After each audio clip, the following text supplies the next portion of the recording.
Notre secours est dans le nom du Seigneur qui a fait le ciel et la terre. On continue de parcourir les lois de l'ancien Israël. On a l'impression d'être un étudiant dans une fac de droit, à Assas ou à Jussieu, en train d'étudier le code civil. Sauf que le code civil, c'est pas celui de la France du 21e siècle, mais celui d'Israël du -6, -7e siècle. Et là, on se dit, oh, c'est déjà parfois pénible les recueils de lois français, mais là en plus, quand c'est pas notre peuple. Mais vous voyez, la parole de Dieu, la Bible, c'est pas uniquement les grands principes abstraits de morale, qui sont d'ailleurs magnifiques, et c'est par ça que le Deutéronome a commencé. Mais à un moment donné, il faut mettre la main dans le cambouis et vérifier le concret de notre engagement pour savoir où on en est. C'est de ça dont il est question. Et on ne peut pas le mettre trop vite de côté. En attendant, c'est vrai que le Deutéronome, il y a 25 siècles qui vous séparent de sa rédaction. Donc, il y a un ensemble baroque de règles qui à la fois sont très belles et de choses qui sont un peu particulières. Et justement, cet aspect baroque, vous verrez, est bien accentué dans ce passage. Alors ça demande un effort de lecture pour se dire comment est-ce que je peux l'appliquer en ce moment. Parfois honnêtement c'est pas possible. Enfin c'est pas possible, moi en tout cas j'y arrive pas. Peut-être qu'il y aura un ou deux exemples là, qui va arriver, vous verrez bien. Je n'en dis pas plus. Deutéronome chapitre 23.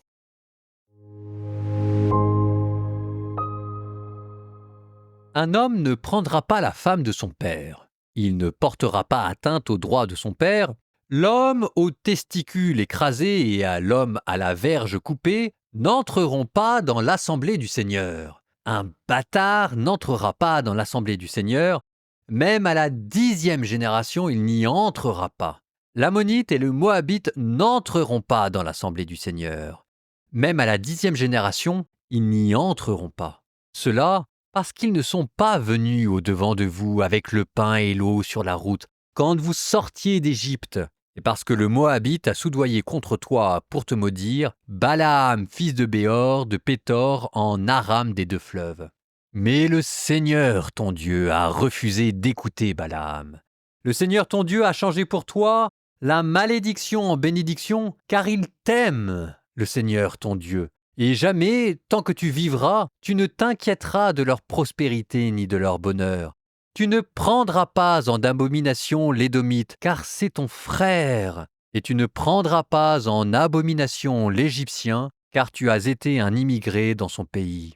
À la 3e génération, leurs fils pourront entrer dans l'assemblée du Seigneur. Lorsque tu partiras en campagne contre tes ennemis, tu te garderas de toute souillure. S'il y a parmi vous un homme qui n'est pas pur, à la suite d'une pollution nocturne, il sortira du camp et n'y rentrera pas. Mais à l'approche du soir, il se baignera dans l'eau et au coucher du soleil, il rentrera dans la vie. En dehors du camp, tu disposeras d'un coin où te mettre à l'écart. Dans ton équipement, tu auras une petite pioche et quand tu t'accroupiras à l'écart, tu t'en serviras pour creuser. Et puis, tu recouvriras tes excréments. Car le Seigneur ton Dieu va et vient à l'intérieur du camp pour te protéger et te livrer tes ennemis. Ton camp sera donc saint. Et il ne faut pas que le Seigneur voie quelque chose d'inconvenant, sinon il se détournerait de toi. Tu ne livreras pas à son maître un esclave qui s'est sauvé de chez son maître et s'est réfugié auprès de toi. Il habitera avec toi, chez toi, au lieu qu'il aura choisi dans l'une de tes villes où bon lui semblera. Tu ne l'exploiteras pas. Il n'y aura pas de courtisane sacrée parmi les filles d'Israël, ni de prostituée sacrée parmi les fils d'Israël. Tu n'apporteras jamais dans la maison du Seigneur ton Dieu, pour t'acquitter d'un vœu quelconque, le gain d'une prostituée ou le salaire d'un chien, car tous deux sont une abomination pour le Seigneur ton Dieu. Tu ne feras à ton frère aucun prêt à intérêt, qu'il s'agisse d'argent, de nourriture ou de quoi que ce soit qui puisse rapporter des intérêts.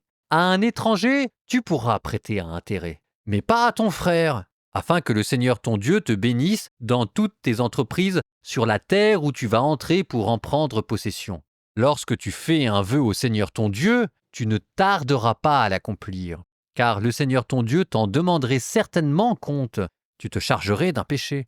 Mais si tu t'abstiens de prononcer un vœu, tu ne te chargeras pas d'un péché. Celui qui sort de tes lèvres, ce qui sort de tes lèvres, veille à le mettre en pratique. Exécute le vœu que tu as fait spontanément au Seigneur ton Dieu et que tu as formulé de ta propre bouche. Lorsque tu entreras dans la vigne de ton voisin, Tu pourras manger du raisin autant que tu veux, jusqu'à satiété, mais tu ne pourras pas en emporter dans ton panier. Et lorsque tu entreras dans le champ de blé mûr de ton voisin, tu pourras cueillir des épis avec la main, mais tu n'y mettras pas la faucille.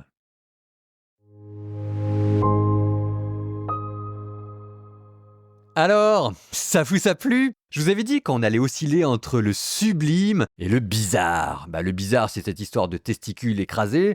Et puis le sublime, c'est quand on vous dit par exemple qu'on n'a pas le droit de livrer un esclave fugitif parce que ça veut dire qu'il est malheureux et qu'il faut prendre soin de lui. Extraordinaire. Ce qu'on considère généralement, c'est que ce passage-là commente le 7e commandement, tu ne voleras pas. Une première manière de déployer ce commandement, c'est de regarder la question de l'immigration. Le Deutéronome s'avère ici singulièrement hospitalier. Tu ne prendras pas en abomination l'Édomite car c'est ton frère. Ou encore l'Égyptien. On vous dit tu ne prendras pas en abomination l'Égyptien. Donc ça, on arrête d'entretenir la rancune et on se souvient du bien aussi qu'ils nous ont fait. Tu as été un immigré dans son pays. C'est vrai que quand il y avait une famine, Joseph est parti là-bas, donc il y a peut-être eu l'esclavage, mais tout n'a pas été mauvais en Égypte. Et Jésus qui prendra les traits de l'immigré. Jésus qui dira « J'étais un étranger, vous m'avez accueilli ». À l'inverse, le Deutéronome vous dit aussi que dans l'immigration, c'est compliqué parce qu'il y a immigration et immigration.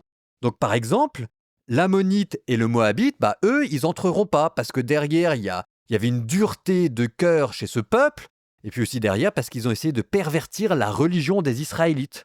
Et ainsi, sur cette question de l'immigration, le Deutéronome s'avère à la fois singulièrement hospitalier et singulièrement lucide, voire ferme. Non, c'est un grand texte dans lequel est sauvé à la fois l'ordre de la charité et l'ordre du réalisme politique. Par exemple, aussi, tu ne voleras pas, ça vous donne, verset 20, tu ne feras à ton frère aucun prêt à intérêt. Donc, interdiction de l'usure. Évidemment, l'interdiction du taux à usure est à remettre dans un contexte. Et c'est là où, encore une fois, ça devient compliqué parce qu'il y a intérêt de la même manière qu'il y a immigration et immigration. Il y a les grands principes et puis ensuite, il faut discerner. Ça s'appelle la morale appliquée. Il ne faut pas être naïf, mais il ne faut pas non plus manquer de charité. Donc il y a intérêt parce que dans l'Antiquité, l'intérêt c'était du 33%, c'était du 50%. Donc ça servait en fait à réduire les gens en esclavage. Et ça existe encore. Par exemple, vous allez au Pakistan. Au Pakistan, il y a des chrétiens qui vivent dans des briqueteries. Donc leur manière de gagner de l'argent, c'est de fabriquer des briques. Ça paye pas lourd de fabriquer des briques. Donc qu'est-ce qui se passe? Si jamais vous avez un de vos enfants qui a un problème médical et qu'il faut payer une opération chirurgicale, les chrétiens au Pakistan qui travaillent dans les briqueteries vont voir leur employeur, qui leur donne généreusement de l'argent, mais soit avec un taux d'intérêt tel qu'ils ne pourront pas rembourser, soit ou alors avec des salaires tellement faibles que de toute façon, ils ne peuvent pas rembourser tout court, et avec un système tel qu'en fait, les dettes passent à la génération future. Ça veut dire que concrètement, il se réduit en esclavage non seulement lui, mais aussi sa famille, qui dorénavant appartient à l'employeur de la briqueterie. Ce que vous rappelle le Deutéronome, on n'est pas là pour spéculer sur la misère d'autrui. Mais en attendant, c'est vrai qu'on peut aussi prêter de l'argent et que les taux d'intérêt peuvent servir à couvrir l'inflation, que les taux d'intérêt, c'est aussi une manière aussi de couvrir la prise de risque. Puis c'est pas la même chose de prêter à une société et à des individus, c'est pas la même chose de prêter à des gens qui sont dans le besoin et à des gens qui sont riches. Donc il y a taux d'intérêt, comme il y a immigration, mais derrière, vous sentez les grands principes, la fraternité. Tu ne voleras pas. C'est là où moi je trouve que c'est extraordinaire parce que en lisant ce texte du Deutéronome, malgré les apparences, moi j'ai l'impression de lire un passage du catéchisme de l'Église catholique. Vous allez voir, c'est quand même assez étonnant. Les deux essayent de commenter le décalogue et pour vous donner des cas particuliers et des principes de morale appliqués. Il y a 25 siècles d'écart et on sent que c'est le même esprit qui les gouverne. Paragraphe 2409 du catéchisme de l'Église catholique. Toute manière de prendre et de détenir injustement le bien d'autrui, même si elle ne contredit pas les dispositions de la loi civile, est contraire au 7e commandement, tu ne voleras pas. Ainsi, retenir des biens prêtés ou des objets perdus, frauder dans le commerce, payer d'injustes salaires, hausser les prix en spéculant sur l'ignorance ou la détresse d'autrui, sont encore moralement illicites. La spéculation par laquelle on agit pour faire varier artificiellement l'estimation des biens en vue d'en tirer un avantage au détriment d'autrui. La corruption par laquelle on détourne le jugement de ceux qui doivent prendre des décisions selon le droit. L'appropriation et l'usage privé des biens sociaux d'une entreprise, les travaux mal faits, la fraude fiscale, la contrefaçon des chèques et des factures, les dépenses excessives, le gaspillage, infliger volontairement un dommage aux propriétés privées, etc., etc. Étonnant, non ? Psaume 40.